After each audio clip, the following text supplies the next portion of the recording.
Македонија и понатаму е потресена од на информација која што веќе десетина дена ја имаме и се разбира се информираме повеќе во потрагата по Малиот Петар и токму на оваа тема во следните десетина минути ќе зборуваме со Дарко Недановски, раководител на спасителната служба Златоврв од Прилеп, кој што уште од првиот ден се активно вклучени во потрагата по Малиот Петар, што исчезнување го пријави неговиот татко на 25.2.2022 година.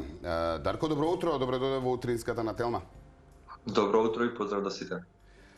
Знам дека сте уморни сите вие, само да споменам дека навистина голем број на луѓе се вклучени во акцијата по потрагата на Малиот Петар, 100 полициски службеници, хеликоптер, кучиња трагачи, дронови, членови на територијалната противпожарна единица Прилеп, членови на спасителната служба Златоврв, ВНЛ, ловечкото друштво МУКОС од Прилеп, дирекцијата за заштита и спасување, припадници на РСМ, граѓани, доброволци, навистина голем број. Каква е ситуацијата во моментов?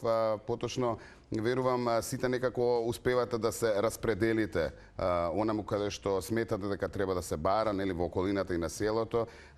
Каков е тој терен? Колку тешко оди? Што се случува изминативе дена, 10 дена во потрагата по Петар? Така, за жал веќе влегуваме во 10-тиот ден во откако започнавме со претрагата кон исчезнатото момче. Теренот е наистина многу лош, многу недостапен.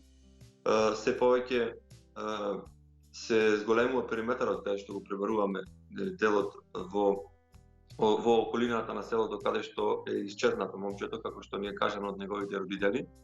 Вклучени се наистина многу доброволци, вклучени се сите државни институции, координираме цело време со Центарот за управување со кризи, Дирекцијата за заштита и спасување, тимовите за спасување на планина од Дирекцијата за заштита и спасување, тимовите за спасување на заштита и спасување од високи објекти. Секако вчера имавме и потрага и беше вклучен и тимот за спасување на вода од Велес од Дирекцијата за заштита и спасување, каде што го пребарувавме по течението на Црна река. Но и за жал во тој дел не беа најдени никакви траги, никакви некои дел од премнати одалишта кои што би не насочиле за да ја продолжиме кон таа потрага. Викендот кој што помина имавме и претрага во испитување, поточно слегување во старите окна на старата фабрика за Фелдспат-Партизанка, каде што тие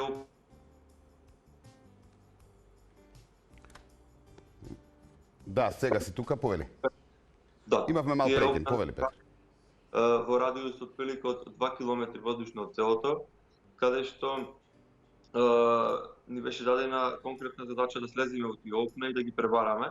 Окната беа со длабочина од 70 на метри, кои што се напуштени повеќе од 40 години.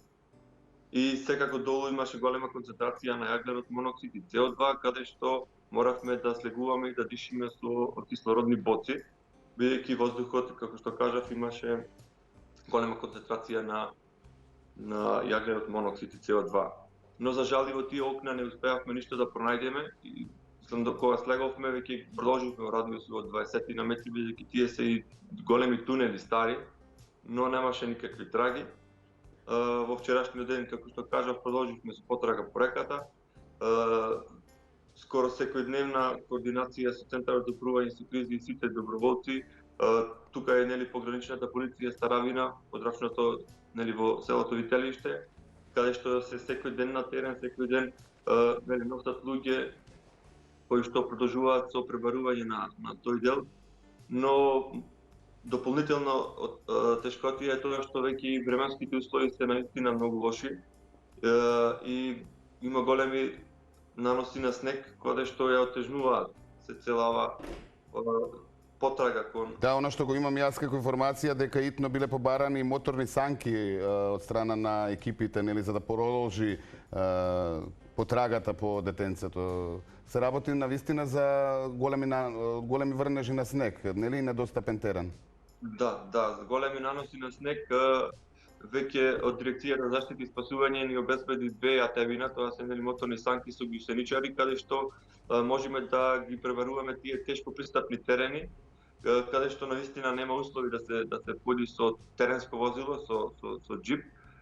Единствена можност е само да продолжуваме со тие атевина и секако го продолжуваме цело време посоката за пребарување на теренот во кој што ја зголемуваме областа за претрага. Дарко, само накусо, зборувавме нели за теренот и планината, останува да се побара, верувам, и пребара блиската река, и таму теренот е недостапен, имавте малку и неуспешен обид во текот на вчерашниот ден, ако не се лажам, така?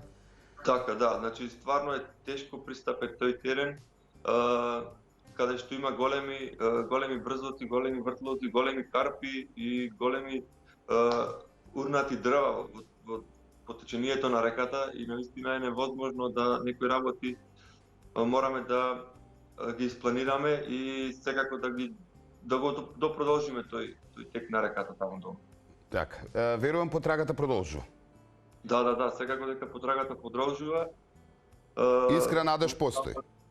Да. Моментално сме исто координација со Центарот за управување со кризи, каде што малце, како што напомена, временските услови не дозволуваат, но секако се прави нов план за потрага, каде што продолжуваме исто во голем број со многу припадници на државните институции да се вклучат и да се продолжи со потрагата. Така.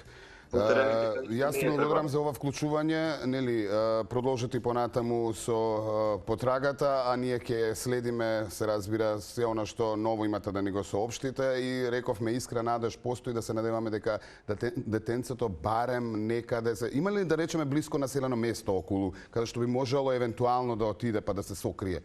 Ама веќе се работи за 10 дена. Блиското населено место е селото Витолиште, кое што се наоѓа на 14, мислам, километри од далеченост од селото. Наистина, 14 километри за толку мало дете. Да, планински терен, каде што треба да се помине низ шумски пат за да се стаса до тоа село. Така, Дарко, и понатаму, нели, ви посакуваме успешна потрага и ќе следиме и ќе се вклучиме следна прилика. Ти благодарам уште еднаш за ова вклучување. Благодарам и на вас.